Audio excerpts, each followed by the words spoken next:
Hi there, Rasdad Saves Us. I think I pretty much agree with the sentiment of your video about hate speech.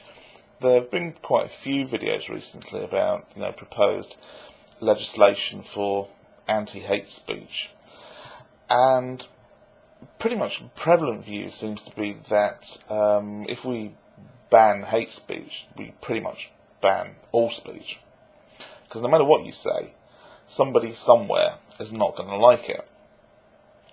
Now, I actually think that there's a really straightforward solution to this, and I don't think that we have to worry at all about banning hate speech. And here's why. Firstly, let's have a look at freedom of speech. I like freedom of speech. I'm a great believer that freedom of speech is absolutely vital for any just society to function. Having said that, I do not believe that freedom of speech extends out to include the freedom to threaten or intimidate or terrorise other people or habitually harass them. Secondly, I think that we need to look at what we consider to be hate speech. I think this is key. If something's said that another person doesn't like, or it hurts their feelings, or they feel offended by it, then I don't think that that counts as hate speech.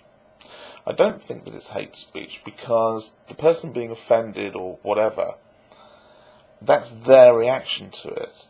They're actually choosing to be offended. They're allowing this comment to offend them or hurt their feelings.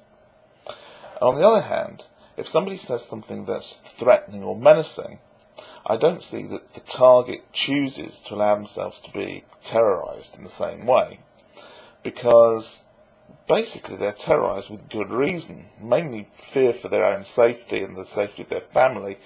I think the same is true for harassment.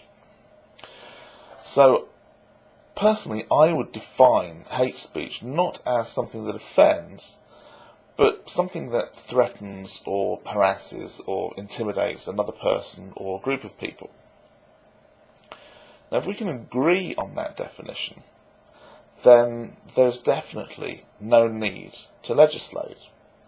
Most civilized countries already have laws that prohibit intimidation and harassment, and legislating further really just complicates the matter with no additional benefit. I think we should definitely be suspicious of anybody who proposes erosion of our personal freedom this way, the erosion of our right to speak freely. But I'd also think that it's worthwhile being suspicious of those people who would change the law to suit their own vested interests. And I really do suspect that the only real benefit of legislation against hate speech will be to those politicians who can make their names off the back of it, and those lawyers who see a golden opportunity to make their fortune.